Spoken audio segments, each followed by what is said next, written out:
Welcome back, friends, to another weekly video. We are in the middle of the coronavirus pandemic, and the US has been issuing massive stimulus bills. Now, these stimulus bills are huge. In March, the US passed the CARES Act with $2.2 trillion in stimulus. Just last week, Congress passed a new stimulus bill for $484 billion in stimulus, and there's discussions of another stimulus bill in the works. The United States does not have excess money coming into the budget.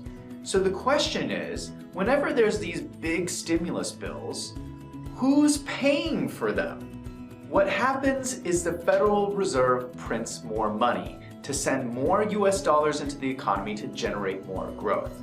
Now, whenever the Federal Reserve prints more money, there's a general concern about inflation, and there's a lot of people out there with concerns over the stability of the US dollar.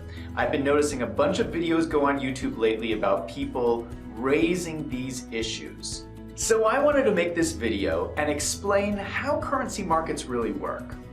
Now, I'm going to be giving you a lot of information very fast, so just sit back, relax, and we're going to talk about the US dollar.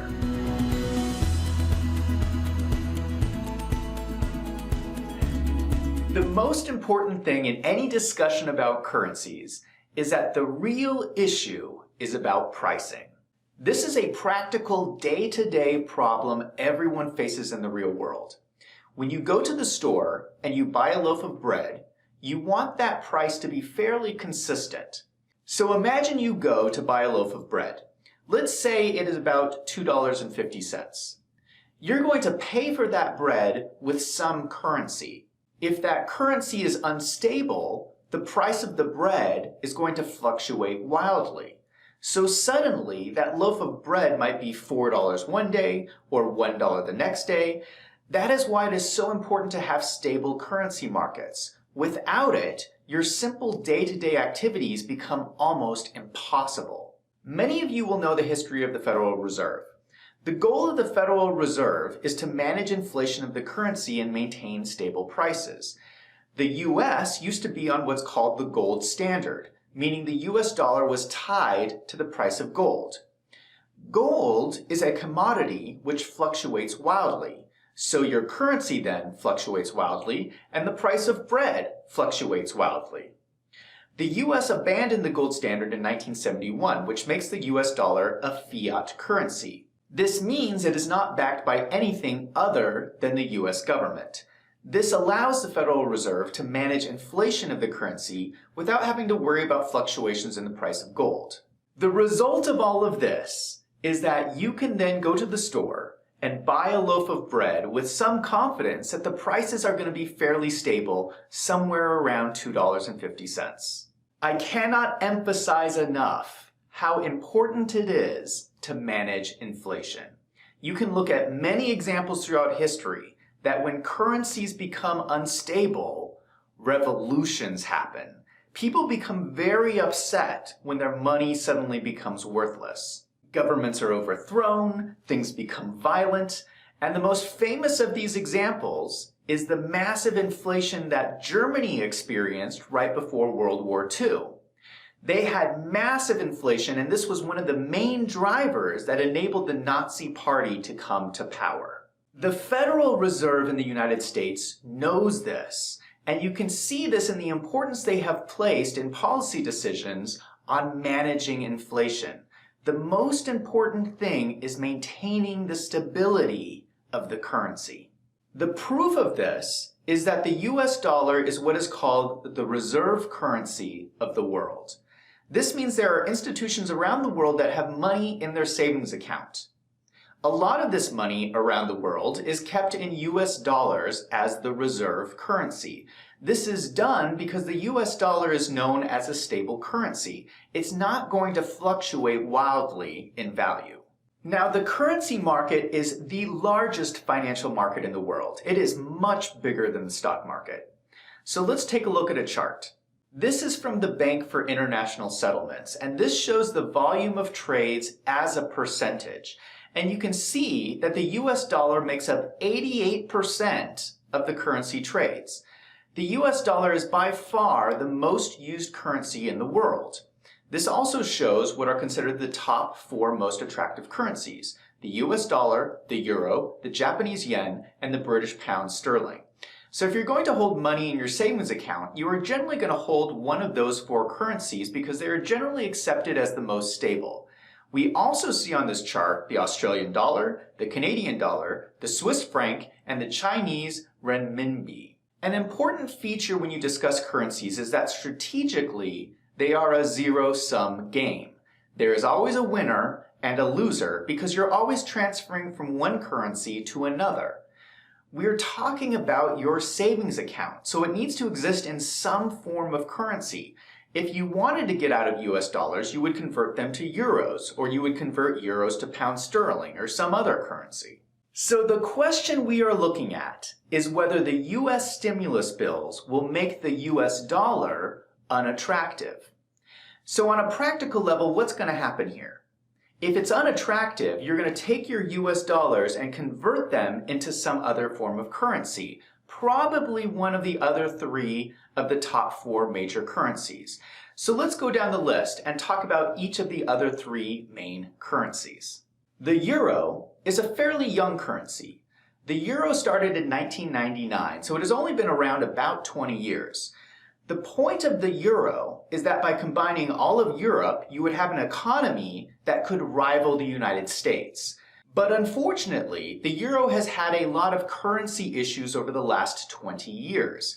We have seen that it is difficult to coordinate monetary policy across different countries that have their own governments, their own government debt, and their own social policies. In comparison with the US dollar is more attractive. The Japanese yen is generally considered as a way to get exposure to Asian markets, but obviously Japan is just a small part of Asia, so this has its limitations. Also, Japan historically has made some controversial monetary policy decisions which impacts the currency's attractiveness. In comparison with the US dollar is more attractive. The British pound is usually attractive because out of the 4 major currencies, it has historically been the most conservative in terms of monetary policy. However, the United Kingdom is dealing with the Brexit craziness, which casts a shadow over their currency. In comparison with the United States, the US dollar is more attractive. Looking next at the smaller currencies, they are generally not as attractive as the top 4 major currencies. And on a practical level, there just is not enough volume. So there are so many US dollars around the world, you could not practically convert them all into these smaller currencies. So if you wanted to get rid of your US dollars, you would have to convert them into one of these other currencies. So now that we've talked about them, let me ask you the question. Which one of these other currencies are you going to transfer your US dollars into? There aren't really that many great options, which is why so many people around the world are holding US dollars. With that background, how could a currency crisis happen with the US dollar? Now, there have been currency crises in the past in history, and so we know a little bit about how they work. Currency is about confidence. So there would be a lack of confidence in the US ability to back their currency. We would see a massive flight from the US dollar into other currencies, probably the pound, the yen, or the euro. There would be massive inflation in the US, and people would want to use other countries' currencies to make transactions because they would be more stable. So that brings us to our current situation with the coronavirus. The unique thing in this crisis is that it is global. Every country around the world is dealing with the same problem. So there is no incentive to move your currency from the US to England, Europe, or anywhere else. They are just as bad as us. So from a currency standpoint, they're even less attractive. So in a crisis that affects the entire globe, people actually want more US dollars. So all of this US stimulus is actually being paid for by demand for US dollars around the world. People want US dollars. People want to buy US debt because in comparison to other countries, it is considered the most stable. It is supply and demand. The Federal Reserve is printing more money to supply the global demand for more US dollars. This is the benefit of being the reserve currency of the world. The world's demand for your currency pays for your country's stimulus bill. So what is the proof of all of this? Well, we see it in financial markets. If there was a loss of demand for the US dollar, we would see it in the currency markets. We would see it in interest rates, and we don't see that. We see more demand for the US dollar. Even if there was a drop in demand, we would see it, and then the US would just change their policies to strengthen the US dollar. And that is the whole point of the Federal Reserve. The Federal Reserve is a bunch of really smart people who just sit there and watch financial markets. And they increase the supply of dollars or decrease the supply of dollars to maintain this stable currency. That is why the US dollar is the reserve currency of the world.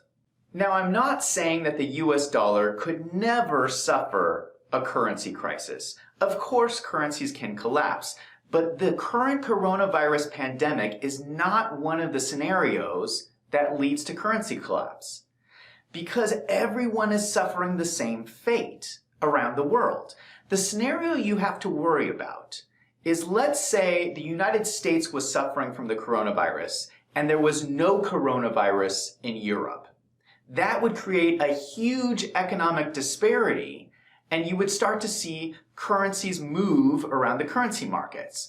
But that's not the case today because everyone is in the same boat. Everybody is suffering, and so there is no incentive to move your currencies around. So what about gold and silver? A lot of people think about gold and silver as protection against currency collapse or protection against inflation. This is based on a hypothetical scenario that I find very unlikely. This is assuming that there is no other currency in the world that you could move your money into. Because even if the dollar collapsed, you could just start using euros. So why do you need gold and silver? So this scenario with gold and silver really assumes that every single central bank and currency in the world collapses at the exact same time.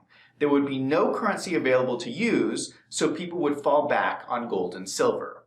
I find this idea very unlikely, because realistically, there would be some currency or some government in the world that would be able to stabilize their currency, or some new currency would just take its place. I really find it very unlikely that people would start walking into the grocery store and buying their loaf of bread with a bar of gold. The other problem is that gold and silver are completely different asset classes from currency with different risk profiles. Gold and silver are commodities which fluctuate wildly because the price is driven by supply and demand. When there is high demand for gold, the prices shoot up. When the demand goes down, the prices shoot down. So you have to be careful with using a commodity to hedge against a currency that is designed by its very nature not to fluctuate wildly. It is a completely different risk profile, so that's not really the most effective way to hedge. What about cryptocurrencies? This is a question that's asked a lot. Now, I am not a fan of cryptocurrencies. If you watched my channel, I have made a video about the problems with Bitcoin that you can watch if you're interested in hearing about that. But the essential issue is that currencies are backed by a government, whereas Bitcoin is not backed by a government. With currencies, there's a physical location somewhere in the world where people own property, people own businesses, and are making transactions in that currency. With Bitcoin, there is no physical location, so there's no place you can go to physically spend your money. So if I'm holding a bunch of British pounds, I know I can jump on an airplane, fly to England, and actually spend my money there to buy food, to buy clothes, to buy a house, to buy whatever. If you take all your money and you put it into Bitcoins, someone on the other end can pull all of their Bitcoins out and convert them into US dollars. Meanwhile, the Bitcoin market collapses and you're left holding a bag full of worthless Bitcoins, and there is nowhere in the world you can go spend that money. Ultimately, the strength of a currency is about the people that currency represents. The real reason the US dollar is the most attractive currency in the world is because Americans work hard. We work the longest hours, we have the shortest vacation, we make a lot of money, and we spend that money in US dollars. So the reason why there is so much confidence in the US dollar is that even if the US economy is bad, and even if US debt is growing, there is confidence that the American citizen will be able to work their way out of it. Thank you so much for watching. I hope this discussion about currency was helpful to you. I'm Zach from Wolves in Finance. Let's go out and make some money.